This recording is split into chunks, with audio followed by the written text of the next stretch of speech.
ଜଙ୍ଗଲରେ ଗୋଟିଏ ଡାହାଣୀ ମନ ଦୁଃଖରେ ବସିଥାଏ।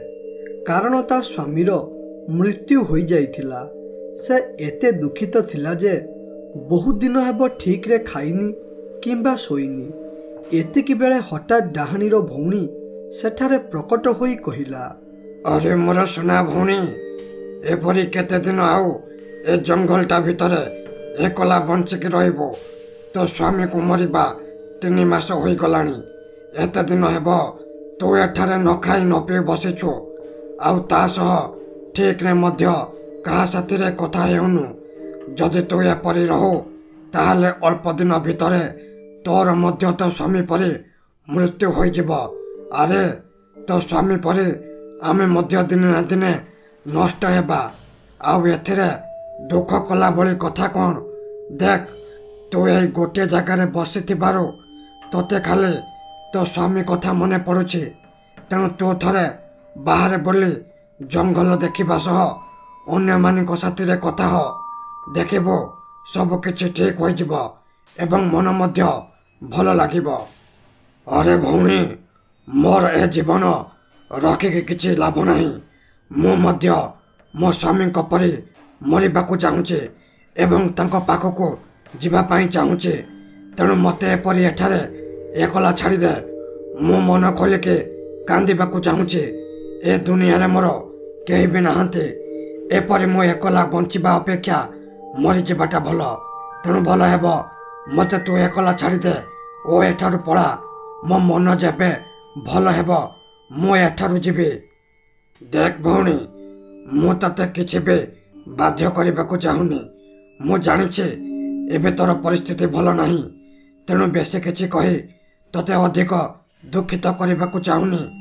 ବାସ୍ ମୁଁ ଏତିକି କହୁଛି, ସବୁ ଶେଷ ପରେ କିଛି ନୂତନର ଆରମ୍ଭ ହୋଇଥାଏ। ତେଣୁ ତୁ ମଧ୍ୟ ନୂତନ ଜୀବନ ଆରମ୍ଭ କରିବାକୁ ଚେଷ୍ଟା କର। ଏ ମନ ହେଉଛି ପରିବର୍ତ୍ତନଶୀଳ। ଦେଖିବୁ କୁଆଡ଼େ ପରିବର୍ତ୍ତନ ହୋଇଯିବ। ସେ ଏପରି କହି ସେଠାରୁ ଅଦୃଶ୍ୟ ହୋଇଗଲା। ହେଲେ ଡାହାଣୀ ଏଠାରେ ମନ ଦୁଃଖରେ ବସିଥାଏ। ଏତିକିବେଳେ ହଠାତ୍ ତାର ନଜର ପଡ଼ିଲା ଗଛ ତଳେ ଗୋଟିଏ ଠେକୁଆ ମନ ଦୁଃଖରେ ବୁଲୁଥାଏ। ଡାହାଣୀ ସେ ଠେକୁଆକୁ ଦେଖି ଜାଣିପାରିଲା ଠେକୁଆର ମଧ୍ୟ ସ୍ୱାମୀ ମରିଯାଇଛି। ହେଲେ ତଥାପି ସେ ଗୋଟିଏ ନୂତନ ଜୀବନ ଆରମ୍ଭ କରିବା ପାଇଁ ଚେଷ୍ଟା କରୁଥାଏ। ଏହା ଦେଖି ଡାହାଣୀର ମନ ପରିବର୍ତ୍ତନ ହୋଇଗଲା। ତେଣୁ ସେ କହିଲା, ଅରେ ମୁଁ କେତେ ବଡ଼ ମୂର୍ଖଟାରେ। ଏଠାରେ ଗୋଟିଏ ଛୋଟ ଠେକୁଆ ତାର ମନକୁ ବୁଝାଇ ବାହାରେ ବୁଲୁଛି ଏହି ଆଶାରେ କି ସବୁ କିଛି ଠିକ ହୋଇଯିବ ବୋଲି। ହେଲେ ମୁଁ ଏଠାରେ ମନ ଦୁଃଖରେ ବସିଛି। ତେଣୁ ମୋତେ ଏଠାରୁ ଯେମିତି ବି ହେଉ ମୁକୁଳିବାକୁ ପଡ଼ିବ ଏବଂ ଏକ ନୂତନ ଜୀବନ ଆରମ୍ଭ କରିବାକୁ ପଡ଼ିବ। ତେବେ ଯାଇ ମୁଁ ଠିକ ହୋଇପାରିବି। ଏବେ ବହୁତ ହୋଇଗଲା ଏକଲା ବସିବା। ଏବେ ସମୟ ଆସିଗଲା କିଛି କରିବାର। ଡାହାଣୀ ଏପରି କହି ରହିଲା ଏବଂ ତା ପରଦିନ ସକାଳ ହେବା ପରେ ସେ ଜଙ୍ଗଲରେ ବୁଲିଲା। ଜଙ୍ଗଲରେ ବୁଲୁଥିବା ବେଳେ ହଠାତ୍ ଗୋଟିଏ ଭୂତ ତାକୁ ଦେଖେଇକି କହିଲା, ଆରେ ଲାଜ ନାହିଁ ତାର ଏ ମୁହଁକୁ। ସ୍ୱାମୀକୁ ଖାଇଲା, ଆଉ ଏବେ ଜଙ୍ଗଲରେ ଖୁସି ହୋଇ ବୁଲୁଛି। ଏପରି ଡାହାଣୀ ବଞ୍ଚିବା ଅପେକ୍ଷା ମରିଯିବା ଭଲ। ସିଧୁ ଅଲକ୍ଷଣୀଟା ଏଇ ଜଙ୍ଗଲରେ ବୁଲି ଜଙ୍ଗଲକୁ ଅମଙ୍ଗଳ କରିଦେଲା। ଏବେ ମୋତେ ଜଙ୍ଗଲକୁ ଗୋବର ପକାଇ ଧୋଇବାକୁ ପଡ଼ିବ, ନହେଲେ ୟା ଦଶା ମୋ ଦେହରେ ଲାଗିଯିବ। ଛି ଛି ଛି ଛି ଛି ଛି। ଡାହାଣୀ ସବୁ ଶୁଣି କିଛି ବି ନ କହି ସେଠାରୁ ଆଗକୁ ବଢ଼ିବାରେ ଲାଗିଲା। ସେ କିଛି ବାଟ ଯାଇଛି, ତାକୁ ଆଉ ଏକ ଭୂତ ଦେଖି କହିଲା, ଆରେ ଏ ଚମ୍ପାକଲି, ଟିକେ ଏଠାକୁ ଆସୁନା। ତୁମେ ଦେଖିବାକୁ ବହୁତ ସୁନ୍ଦର। ତୁମ ଆଗରେ ହିରୋଇନ ବି ଫେଲ ମାରିଯିବେ। ତୁମକୁ ଦେଖି ମୋ ଦେହ ଭିତରେ ଖାଲି କ'ଣ ହୋଇଯାଉଛି। ଆରେ ମୁଁ କାଳେ ଶୁଣିଛି ତମ ସ୍ୱାମୀ ମରିଯାଇଛି। ତମେ ଏବେ ଏକଲା ଅଛ। ତେଣୁ ଟିକେ ସମୟ କାଢ଼ି ମୋ ଘର ଆଡ଼କୁ ବୁଲି ଆସ। ମୁଁ ବି ତୁମ ପରି ଏକଲା ଅଛି। ମୋତେ ତୁମର ସ୍ୱାମୀ ଭାବ ନା କ'ଣ କହୁଛ? ମୋ ପାଖକୁ ଆସିବ ନା ଆସିବନି? ଯଦି ଆସିବ ତାହେଲେ ତମେ ଯାହା କହିବ ମୁଁ ସେଇଆ ଦେବି। ବାସ୍ ଖାଲି ତମେ ମୋ ପାଖକୁ ଆସିବ ଦରକାର। ଏସବୁ ଶୁଣି ଡାହାଣୀ ବହୁତ ଦୁଃଖିତ ହୋଇଗଲା। ଏସବୁ କଥାକୁ ସହ୍ୟ କରିପାରିଲା ନାହିଁ। ଏହା ଶୁଣି ସତେ ତା ଦେହରେ ନିଆଁ ଲାଗିଗଲା ପରି ଲାଗୁଥାଏ। ହେଲେ ସେ ଚାହିଁଲେ ମଧ୍ୟ କିଛି କରିପାରିଲା ନାହିଁ। ତେଣୁ ସେ ସେଠାରୁ ଯାଇ ଗୋଟିଏ ଜାଗାରେ ବସି କହିଲା, ଆରେ ଇଏ କ'ଣ? ଦିନକୁ ଦିନ ଏ ଦୁନିଆ ବହୁତ ଖରାପ ହେବାରେ ଲାଗିଲାଣି। ଯିଏ ଦିନେ ମତେ ଭାଉଜ କହି ମୁଣ୍ଡ ନୁଆଇ ସମ୍ମାନ ଦେଉଥିଲା, ସେ ଆଜି ମତେ ଏପରି କଥାବାର୍ତ୍ତା କରୁଛି। ଆଉ ଯିଏ ମତେ ଦିନେ ଘରେ ଡାକି ଖାଇବାକୁ ଦେଉଥିଲା, ସେ ଆଜି ମତେ ଅମଙ୍ଗଳିଆ କହୁଛି। କ'ଣ ମୋ ସ୍ୱାମୀ ମରିବା ଭୁଲ ଥିଲା? କ'ଣ ମୋ ସ୍ୱାମୀ ପାଇଁ ମୁଁ ଆଜି ଏପରି କଷ୍ଟ ସହିବାକୁ ପଡୁଛି? ଆରେ ମୁଁ ତ ଭାବୁଥିଲି ଧୀରେ ଧୀରେ ମୋ ଭିତରେ ଥିବା ସବୁ ଦୁଃଖକୁ ଭୁଲିଯିବି ବୋଲି। ହେଲେ ଏ ଦୁନିଆ ମତେ ଠିକରେ ବଞ୍ଚିବାକୁ ଦେବନି। ଲାଗୁଛି ମତେ ସବୁଦିନ ଏପରି ଦୁଃଖରେ ଘରେ ରହିବାକୁ ପଡିବ। ଡାହାଣୀ ଏପରି କହି ମନ ଦୁଃଖ କରୁଥିବା ବେଳେ ହଠାତ୍ ତାର ମୁଣ୍ଡକୁ ଗୋଟିଏ ଭଲ ବୁଦ୍ଧି ଜୁଟିଲା। ତେଣୁ ସେ କହିଲା, ଆରେ କ'ଣ ଏଇ ସାଧାରଣ କଥାରେ ମୁଁ ହାରିଯିବି କି? ଯାହା ତ ହେବା କଥା ହୋଇଗଲାଣି। ଏବେ ମତେ ଏ ସମାଜ ସାଥିରେ ଲଢ଼ିବାକୁ ପଡ଼ିବ। ଆରେ ମୋର ମାନସିକ ସ୍ଥିତି ଠିକ ନଥିବାରୁ ମୁଁ ଏବେ କିଛି ବି ଉତ୍ତର ଦେଇପାରୁନି। ହେଲେ ଥରେ ମାନସିକ ସ୍ଥିତି ଠିକ ହେବା ପରେ ମୁଁ ସମସ୍ତଙ୍କୁ ଠିକରେ ଉତ୍ତର ଦେବି। ତେଣୁ ମୁଁ ଏବେ ଗୋଟିଏ ମଣିଷ ରୂପ ଧାରଣ କରି ମଣିଷଙ୍କ ସାଥିରେ ବୁଲିବି, ଯାହାଦ୍ୱାରା ମତେ କେହି ବି ଜାଣିପାରିବେ ନାହିଁ।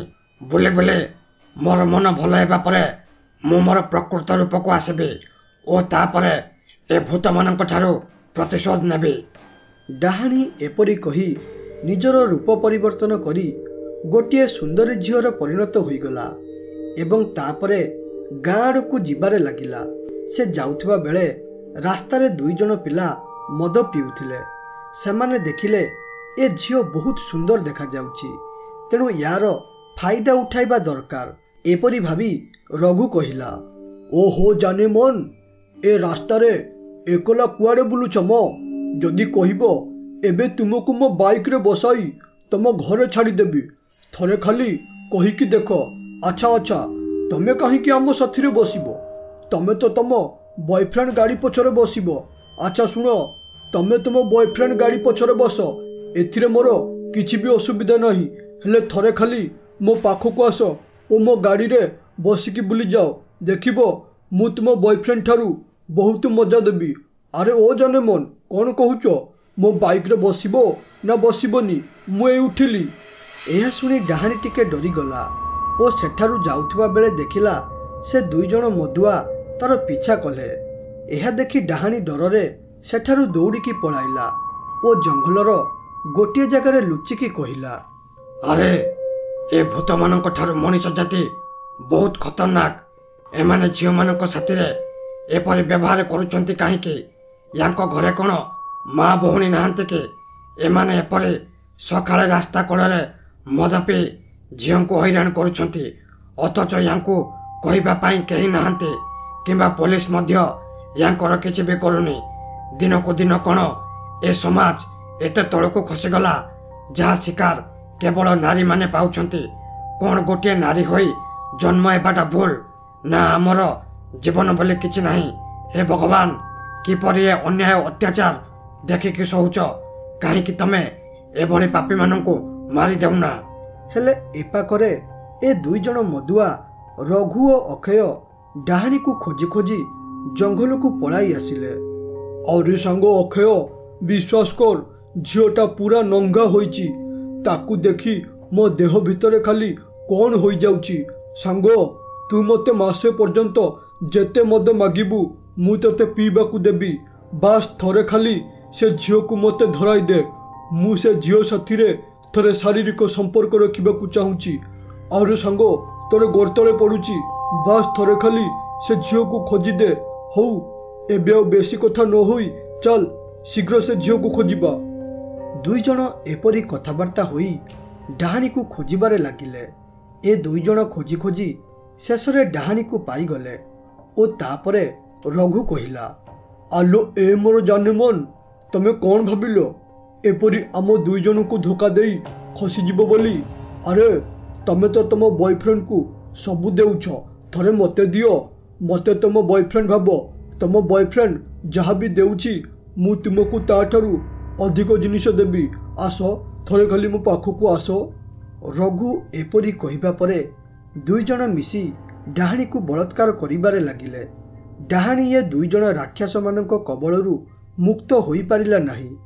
ଏ ରାକ୍ଷସ ତାଙ୍କ ପାପ କାର୍ଯ୍ୟ କରିସାରିବା ପରେ ରଘୁ କହିଲା, ଆଲୋ ଏ ଝିଅ, ଆମେ ଦୁଇଜଣ ତୋ ସାଥିରେ ଯାହା ବି କଲୁ, ଯଦି ତୁ ଏ ବିଷୟରେ କାହାକୁ କିଛି କହିବୁ କିମ୍ବା କିଏ ବି ଏ ବିଷୟରେ ଜାଣେ ତାହେଲେ କ'ଣ ହେବ ତୁ ଜାଣିପାରିଥିବୁ। ମାନେ ତୋ ସାଥିରେ ଆମେ ଯାହା ବି କଲୁ ସେସବୁ ମୋବାଇଲରେ ରେକର୍ଡ କରିଛୁ ଓ ଏ ବିଷୟରେ ଯଦି କାହାକୁ କହୁ ତାହେଲେ ଭିଡ଼ିଓଟା ଭାଇରାଲ କରିଦେବି, ବୁଝିଲୁ? ତେଣୁ ଭଲ ହେବ ତୁ ତୋର ପାଟି ବନ୍ଦ କରି ରଖ। ଏହା ଶୁଣିବା ପରେ ଡାହାଣୀ ତାର ପ୍ରକୃତ ରୂପକୁ ଆସିଲା ଏବଂ ଏ ଦୁଇ ଜଣଙ୍କୁ ମାରିଦେଲା ଓ ତାପରେ କହିଲା, ଆରେ ମୁଁ ଆଜି ଏ ରାକ୍ଷସମାନଙ୍କ ଦ୍ୱାରା ଅପବିତ୍ର ହୋଇଗଲି। ଏ ରାକ୍ଷସ ପରି ଆହୁରି ଅନେକ ମଣିଷ ବୁଲୁଛନ୍ତି ଯେଉଁମାନଙ୍କୁ ମୃତ୍ୟୁଦଣ୍ଡର ଆବଶ୍ୟକ ଅଛି। ମୋର ସ୍ୱାମୀ ମରିବାରୁ ମୋତେ ସମସ୍ତେ ଅମଙ୍ଗଳିଆ କହିଲେ। ଏବେ ମୋର ବଳାତ୍କାର ପରେ ଜଣା ନାହିଁ ଲୋକେ କ'ଣ କହିବେ। ତେଣୁ ଏପରି ଜୀବନ ରଖିବା ଅପେକ୍ଷା ମରିଯିବା ଭଲ। ଡାହାଣୀ ଏପରି କହି ଆତ୍ମ ଆହୁତି ଦେଇ ଜଳିପୋଡ଼ି ମରିଗଲା। ଦର୍ଶକ ବନ୍ଧୁ, ଏହା ହୁଏତ ଗୋଟିଏ କାହାଣୀ ହୋଇପାରେ, ହେଲେ ବାସ୍ତବ ଜୀବନରେ ଏ ଦୁଇ ଜଣଙ୍କ ପରି ରାକ୍ଷସ ବୁଲୁଛନ୍ତି ଯିଏକି ଏପରି ନିରୀହ ଝିଅମାନଙ୍କୁ ବଳାତ୍କାର କରୁଛନ୍ତି, ଯେଉଁଥିପାଇଁ ନିରୀହ ଝିଅ ନିଜର ଜୀବନ ହାରୁଛନ୍ତି। ଏପରି ପାପୀମାନଙ୍କୁ ଉପଯୁକ୍ତ ଦଣ୍ଡ ମିଳୁନି, ଯାହାଦ୍ୱାରା ସେ ସବୁଆଡ଼େ ଭଲରେ ବୁଲୁଛନ୍ତି। ତେଣୁ ଆପଣମାନେ କେବଳ ସୋସିଆଲ ମିଡ଼ିଆରେ ଜଷ୍ଟିସ୍ ଲେଖିଲେ ହେବନି, ବରଂ ବାସ୍ତବରେ କିଛି କରିବାକୁ ପଡ଼ିବ, ଯାହାଦ୍ୱାରା ଏ ସମାଜ ସୁଧୁରିଯିବ।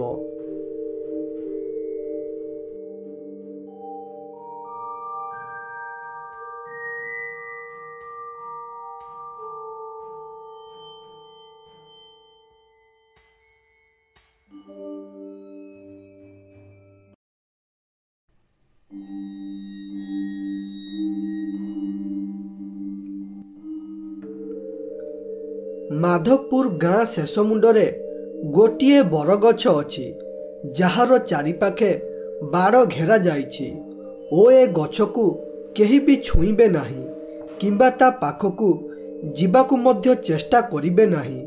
କାରଣ ଏ ବରଗଛରେ ଗୋଟିଏ ଡାହାଣୀ ବନ୍ଦିନୀ ଅଛି, ଯିଏକି ତା ଜୀବନରେ ଅନେକ ଲୋକଙ୍କୁ ମାରିଛି। ଏହି କାରଣରୁ ଲୋକେ ରାଗି ଏ ବରଗଛରେ ଡାହାଣୀକୁ ବନ୍ଦିନ କରିଦେଇଛନ୍ତି।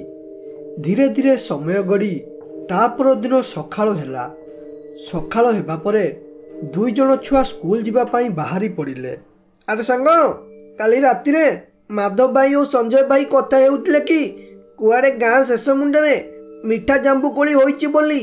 ତେଣୁ ଚାଲ ଆମେ ସେଠାକୁ ଯିବା ଏବଂ ଜାମୁକୋଳି ଗଛ ଦେଖିବା ସହ ଏବେ ଅଳ୍ପ ଖାଇବା ଏବଂ ରବିବାର ଦିନ ସକାଳୁ ସେଠାକୁ ଯିବା ଏବଂ ମନ ଭରି ଖାଇବା ସହ ଘର ପାଇଁ ମଧ୍ୟ ନେଇକି ଆସିବା। ଆରେ ସାଙ୍ଗ, ତୁ ପାଗଳ ହୋଇଯାଇଛୁ କିରେ? ତୁ କି କଥା କହୁଛୁ ତୁ ନିଜେ ବୁଝିପାରୁଛୁ ତ? ତୁ କହୁଛୁ ଗାଁ ଶେଷ ମୁଣ୍ଡକୁ ଯିବା ପାଇଁ, ଯେଉଁଠିକୁ କେହି ବି ଲୋକ ଯାଆନ୍ତି ନାହିଁ ଏବଂ ଗାଁର ସବୁ ଛୁଆଙ୍କୁ ମନା କରାଯାଇଛି ସେଠାକୁ ନ ଯିବା ପାଇଁ। ତେଣୁ ସେଠାକୁ ଗଲେ ଗାଁ ଲୋକ ରାଗିବେ ଓ ଏହା ସହ ମୋ ବାପା ମଧ୍ୟ ମୋତେ ବାଡ଼ାଇବେ। ତେଣୁ ସେଠାକୁ ନ ଯିବାଟା ମୋ ମତରେ ଭଲ ହେବ। ଆରେ ସାଙ୍ଗ, ଆମେ ସେଠାକୁ ଯିବାନି କାହିଁକି ଓ ଏମିତି ସେଠାରେ କ'ଣ ଅଛି ଆମେ ତା ବିଷୟରେ କିଛି ବି ଜାଣିନାହାନ୍ତି। ତେଣୁ ଏପରି ଯଦି ଅଜଣା ଜିନିଷ ବିଷୟରେ ନ ଜାଣି ଡରିବା କିମ୍ବା ଆଗକୁ କ'ଣ ହେବ ଭାବିବା, ତାହେଲେ ଆମେ ଦୁଇ ଜଣ ଆଗକୁ କିଛି କରିପାରିବା ନାହିଁ। ତେଣୁ ତୁ ବେଶୀ କଥା ନ ଭାବି ମୋ ସାଥିରେ ଚାଲ, ମିଠା ମିଠା କୋଳି ଖାଇକି ଆସିବା। ତୁ ଖାଲି ଗଛ ତଳେ ରହିବୁ ଓ ମୁଁ ଗଛରେ ଚଢ଼ି ତତେ ଜାମୁକୋଳି ଖାଇବାକୁ ଦେବି। ଏବେ ଆଉ ବେଶୀ କଥା ନ ଭାବି ଚାଲ ଏଠାରୁ।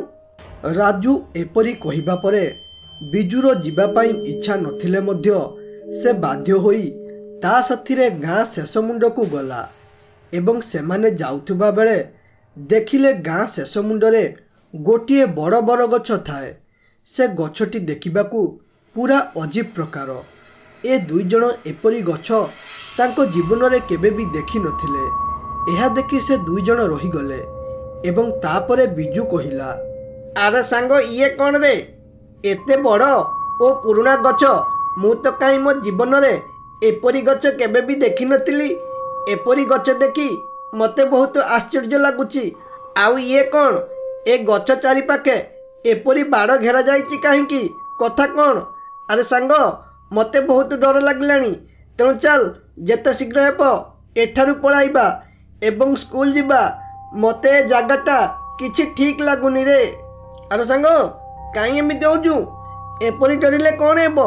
ଦେଖ, ସେ ବରଗଛ ପଛରେ ଗୋଟେ ଜାମୁକୋଳି ଗଛ ଅଛି। ସେ ଗଛ ପାଖକୁ ନ ଯିବା ପାଇଁ ଏପରି ବାଡ଼ ଦିଆଯାଇଛି। ତେଣୁ ଚାଲ ଆମେ 2 ଜଣ ତା ଭିତରକୁ ଯିବା ଏବଂ ଜାମୁକୋଳି ଖାଇକି ସ୍କୁଲ ଯିବା। ରାଜୁ ଏପରି କହିବା ପରେ ହଠାତ୍ ଗୋଟେ କିଏ ଆସିବାର ଖସଖସ ଆବାଜ ଶୁଭିଲା। ଏ ଆବାଜ ଶୁଣିବା ପରେ ରାଜୁ କହିଲା, ଆରେ ସାଙ୍ଗ, ଲାଗୁଛି ଏ ଗଛ ଆଡ଼କୁ କିଏ ବୋଧେ ଆସୁଛି। ତେଣୁ ଏବେ ସେ ଜାମୁକୋଳି ଗଛ ପାଖକୁ ଯିବାଟା ଠିକ୍ ହେବନି। ତେଣୁ ଯେତେ ଶୀଘ୍ର ହେବ ଏଠାରୁ ସ୍କୁଲ ପଳାଇବା ଚାଲ। ନହେଲେ ସେ ଲୋକ ଆସି ଆମକୁ ଧରି ପକାଇବ ଏବଂ ସେ ତ ଯାହା ବାଡ଼େଇବେ, ଏହା ସହ ତୋ ବାପା ମଧ୍ୟ ତୋତେ ବାଡ଼ାଇବେ। ରାଜୁ ଏପରି କହିବା ପରେ ଦୁହେଁ ସେଠାରୁ ପଳାଇଲେ ଏବଂ ରାତି ହେବା ପରେ ରାଜୁ ତାର ଜେଜେକୁ ପଚାରିଲା, ଆରେ ଜେଜେ, ମୁଁ ଆଜି ତୁମକୁ ଗୋଟିଏ କଥା ପଚାରିବି। ତେଣୁ ତୁମେ ଦୟାକରି ସବୁ କଥା ମୋତେ ସତ କହିବ। କିଛି କଥା ମୋତେ ଲୁଚାଇବ ନାହିଁ, କାରଣ ମୁଁ ବଡ଼ ହୋଇଗଲିଣି ଜେଜେ। ଏମିତି କ'ଣ ହୋଇଛି ଯେଉଁଥିପାଇଁ ଗାଁ ଶେଷ ମୁଣ୍ଡକୁ କେହି ବି ଯାଉନାହାନ୍ତି କିମ୍ବା କାହାକୁ ବି ଛଡ଼ା ଯାଉନି? ଦୟାକରି ମୋତେ ସବୁ କଥା ଗୋଟି ଗୋଟି କରି କୁହ, କାରଣ ମୁଁ ଏ ବିଷୟରେ ଯେବେ ବି ଲୋକଙ୍କୁ ପଚାରେ ସେମାନେ କେହି ବି କିଛି କୁହନ୍ତି ନାହିଁ।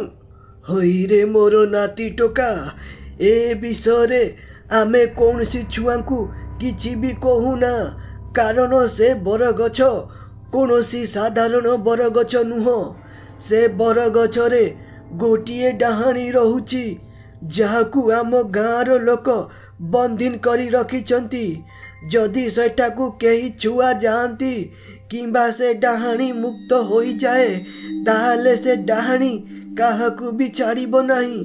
ମୁଁ ଏ କଥା ମୋ ମନରୁ କହୁନି, ବରଂ ଆଜିଠୁ 15 ବର୍ଷ ତଳେ ସେ ଡାହାଣୀ ଗାଁ ଗାଁ ବୁଲି ଗାଁରେ ଥିବା ଲୋକମାନଙ୍କୁ ମାରୁଥିଲା। ଏଥିରୁ କେମିତି ଓ କିପରି ଲୋକେ ରକ୍ଷା ପାଇବେ କିଛି ବି ଜାଣିପାରୁନଥିଲେ।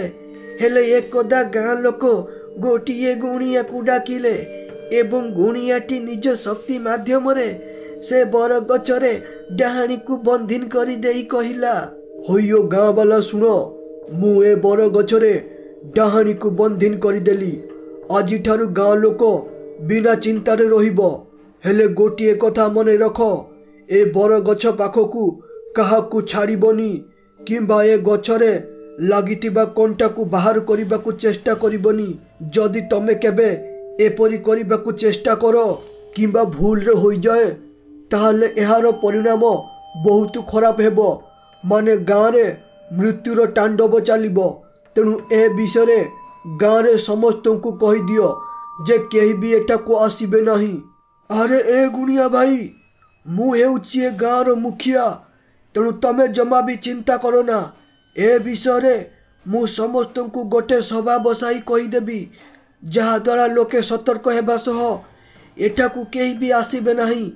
ଧନ୍ୟବାଦ ଗୁଣିଆ ଭାଇ, ତମ ଯୋଗୁଁ ଆଜି ଆମ ଗାଁରେ ଚାଲୁଥିବା ସମସ୍ୟାର ସମାଧାନ ହେଲା। ଯଦି ତମେ ନଥାନ୍ତ ତାହେଲେ ଆମର ଯେ କ'ଣ ହୋଇଥାନ୍ତା ତା ବିଷୟରେ କେହି ବି ଜାଣିନାହାନ୍ତି। ଡାହାଣୀ ବନ୍ଦିନ ପୂର୍ବରୁ ଆମ ଗାଁର ପାଖାପାଖି 5 ଜଣଙ୍କୁ ମାରିକି ଖାଇଛି। ଆଉ ଜଣା ନାହିଁ ଅନ୍ୟ ଗାଁର କେତେ ଲୋକଙ୍କୁ ମାରିଥିବ। ଆରେ ନାତି ଟୋକା, ଏହି କାରଣ ପାଇଁ କେହି ବି ଗାଁ ଲୋକ ଡରରେ ସେ ଗଛ ମୂଳକୁ ଯାଆନ୍ତି ନାହିଁ ଓ ଏଥିପାଇଁ ଆମ ଗାଁରେ ଥିବା ଛୋଟ ଛୁଆଙ୍କୁ ସେଠାକୁ ଛାଡ଼ୁନା। ଯଦି କିଛି ବି ଭୁଲ ହୋଇଯାଏ ନା, ତାହେଲେ ସେ ଡାହାଣୀ ପୁଣି ଥରେ ଜୀବିତ ହୋଇ ଉଠିବ ଓ ପୁଣି ଥରେ ଗାଁରେ ମୃତ୍ୟୁର ତାଣ୍ଡବ ଚାଲିବ। ମୃତ୍ୟୁର ତାଣ୍ଡବ। ତେଣୁ ତତେ ଭଲରେ କହିଦେଉଛି, ତୁ ମଧ୍ୟ ସେ ବରଗଛ ପାଖକୁ କଦାପି ଯିବୁନି, ବୁଝିଲୁ? ହଉ, ଏବେ ରାତି ବହୁତ ହୋଇଗଲାଣି, ତେଣୁ ଯା ଶୋଇବୁ। କାଲି ସକାଳେ ପୁଣି ତତେ ସ୍କୁଲ ଯିବାର ଅଛି। ଏହା ଶୁଣି ରାଜୁ ମନେ ମନେ ଭାବିଲା, ଆରେ ମୋତେ ତ ଲାଗୁଛି ମୋ ଜେଜେ ଯାହା କହୁଛନ୍ତି ସମ୍ପୂର୍ଣ୍ଣ ମିଛ କଥା। କାରଣ ଏ ଭୂତ ପ୍ରେତ ସେ ଯୁଗରେ ଥିଲା, ହେଲେ ଏବେ ଅବା କୁଆଡୁ ସେ ଭୂତ ଆସିବ? ମତେ ତ ଲାଗୁଛି ଜେଜେ ଯାହା ବି କହିଲେ ସେସବୁ ମିଛ କଥା। ମତେ ଜମା ବି ମୋ ଜେଜେଙ୍କ କଥାରେ ବିଶ୍ୱାସ ହେଉନି। ବୋଧେ ବରଗଛ ପଛରେ ଥିବା ଜାମୁକୋଳି ଗଛର ମାଲିକ ଏପରି ମିଛ କଥା କହିଛି, କାରଣ ତାର ଜାମୁକୋଳିକୁ ରକ୍ଷା କରିବା ପାଇଁ। ତେଣୁ ମୁଁ କାଲି ସକାଳେ ଯେମିତି ବି ହେଉ ସେ ଜାମୁକୋଳି ଗଛ ପାଖକୁ ଯିବି ଓ ଜାମୁକୋଳି ଖାଇବି। ରାଜୁ ଏପରି ଭାବି ରହିଲା ଏବଂ ତା ପରଦିନ ସକାଳ ହେବା ପରେ ସେ ବିଜୁକୁ ଧରି ପୁଣି ଥରେ ସେଇ ବରଗଛ ପାଖକୁ ଗଲା ଓ ତାପରେ ରାଜୁ କହିଲା, ଆରେ ସାଙ୍ଗ, କାଲି ସିନା ଆମେ 2 ଜଣ ଜାମୁକୋଳି ଖାଇପାରିଲେ ନାହିଁ, ହେଲେ ଆଜି ଯେମିତି ବି ହେଉ ଜାମୁକୋଳି ଖାଇକି ଯିବା, କାରଣ ଆଜି ସ୍କୁଲ ଯିବା ପାଇଁ ବହୁତ ସମୟ ଅଛି। ଏବଂ ତା ଛଡ଼ା କାଲି ସିନା କିଏ ଏଠାକୁ ଆସିଲା ବୋଲି ଆମେ ଏଠାରୁ ପଳାଇଲେ, ହେଲେ ଆଜି ଏଠାକୁ କେହି ଆସିବା ପୂର୍ବରୁ ଚାଲ ଆମେ ଆମ କାମ ସାରିଦେବା। ରାଜୁ ଏପରି କହିବା ପରେ ଦୁହେଁ ମିଶି ସେ ବରଗଛ ପାଖକୁ ଗଲେ ଏବଂ ସେଠି ପହଞ୍ଚିବା ପରେ ରାଜୁ ଦେଖିଲା ସତକୁ ସତ ବରଗଛରେ ଗୋଟିଏ କଣ୍ଟା ମରା ଯାଇଥାଏ। ଏହା ଦେଖି ରାଜୁ ମନେ ମନେ ଭାବିଲା, ଆରେ ତାହେଲେ ଇଏ ହେଉଛି ସେଇ କଣ୍ଟା, ଯେଉଁ କଣ୍ଟା ପାଇଁ ଏ ଡାହାଣୀ ଏଠାରେ ବନ୍ଦିନ ଅଛି। ହେଲେ ଏ କଥାରେ ମତେ ଜମା ବି ବିଶ୍ୱାସ ନାହିଁ।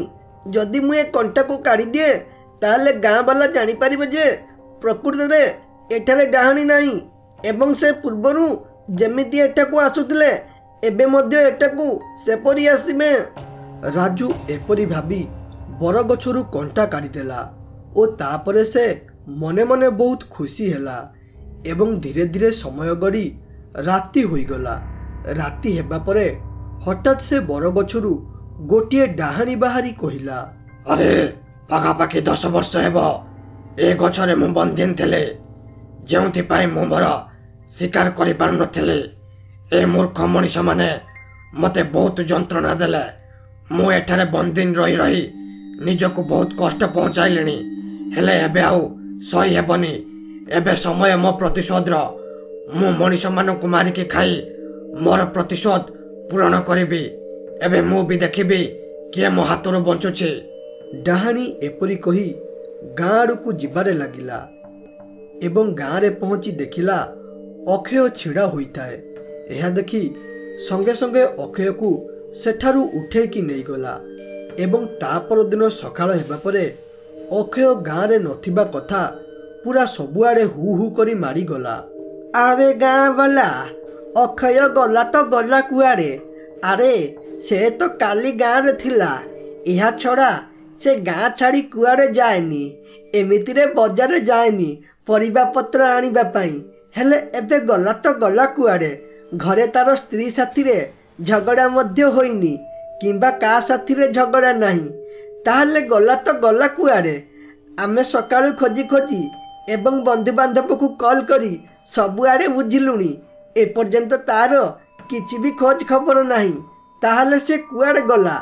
ଏହା ବଡ଼ ଆଶ୍ଚର୍ଯ୍ୟର ବିଷୟ। ଅରେ ହରେ ରୋହିତ ଭାଇ, ତମେ ଯାହା ବି କହିଲ ଠିକ୍ କଥା। ଆରେ ଅକ୍ଷୟ ବହୁତ ନିରୀହ ଛୁଆଟା, କାହାକୁ କିଛି ବି କୁହେନି। ଏବେ ହଠାତ୍ କୁଆଡ଼େ ଗଲା ତାର ଅତାପତା ମିଳୁନି। ଆମେ ଯାଇ ପୋଲିସ କମ୍ପ୍ଲେନ୍ କରିଛୁ, ହେଲେ ମୋତେ କାହିଁ ଲାଗୁନି ତାକୁ କିଏ କିଡନାପ୍ କରିଥିବ କିମ୍ବା ସେ କୁଆଡ଼େ ଯାଇଥିବ ବୋଲି। ମୋତେ ଯାହା ଲାଗୁଛି ଏଟା କୌଣସି ଭୂତ ପ୍ରେତର କାମ ହୋଇଥିବ। ଆରେ ଭାଇ, ଇଏ ଆଉ ସେ ଡାହାଣୀର କାମ ନୁହେଁ ତ, ଯାହାକୁ ଆମେ ଆଜିଠୁ 10 ବର୍ଷ ତଳେ ଗାଁ ଶେଷ ମୁଣ୍ଡ ବରଗଛରେ ବନ୍ଦିନ କରିଥିଲେ। ଆରେ ବିଜୟ, ତୁ ପାଗଳ ଫାଗଳ ହୋଇଗଲୁଣି କିରେ? ସେ କଥାକୁ ଆଜିଠୁ 10 ବର୍ଷ ହେଲାଣି ବାବା ଏପରି ଭାବେ ସେ ଡାହାଣୀକୁ ବନ୍ଦିନ କରିଥିଲେ ଯେ ଯେମିତି ସେ ସେଥିରୁ ମୁକ୍ତ ହୋଇପାରିବ ନାହିଁ। ହେଲେ ତାକୁ କିଏ ମୁକ୍ତ କରିବ ଓ ସେ କିପରି ମୁକ୍ତ ହେବ? ମୋତେ ଏକଥା ଜମା ବି ଲାଗୁନି। ୟା ପଛରେ ନିଶ୍ଚିତ କିଛି ବଡ଼ କାରଣ ଲୁଚିକି ରହିଥିବ। ଦେଖିବୁ ଆଉ କିଛି ଦିନ ପରେ ସେ ଆମ ଦ୍ୱାରା ହେଉ କିମ୍ବା ପୋଲିସ ଦ୍ୱାରା ହେଉ ସବୁ କଥା ଜଣା ପଡ଼ିଯିବ। ହେଲେ ସେତେ ପର୍ଯ୍ୟନ୍ତ ଭଲ ହେବ ଆମେ ଚାଲ ଯେଉଁ ଜାଗାରେ ନ ଖୋଜିଛନ୍ତି ଟିକେ ଯାଇ ଖୋଜିବା। ଯଦି ଅକ୍ଷୟ ମିଳିଯାଏ ତାହେଲେ ଆମ ସମସ୍ୟାର ସମାଧାନ ହୋଇଯିବ। ରୋହିତ ଏପରି କହିବା ପରେ हठात गोटे आवाज आसिला, शुण शुण शुण गाँ बोल, जी जोठी जेपरी एवं जो अवस्था थाओ से तुरंत निजर काम बंद करी 10 मिनिट भितर प्रस्तुत होई पंचायत पाखरे पहुंच। गाँव रे एक मीटिंग हेबो। ए मीटिंग समस्त अत्यंत जरूरी। जो माने ए मीटिंग को न आसीबे मुखिया तांको उपरे 500 टंका जुरिमाना पकाइबे। तेणु जेते संभव हेबो सेमाने मीटिंग स्थल पाखरे उपस्थित हो जाओ। यह मुखिया आदेश। यह शुणी रोहित कहिला, अरे गाँ बाला लगुच अक्षय भाई विषय बोधे किसी मीटिंग हेब। तेणु समस्ते गोटे काम कर, शीघ्र चलो मीटिंग पाखकू। सेठारे मुखिया किसी पचारिबे एवं आमे मध्य जहा भी किसी देखिथिबा कहिबा, जहा द्वारा अक्षय को पाइबार सहज हेब। तेणु विलंब न करी शीघ्र सेटाकू चलो।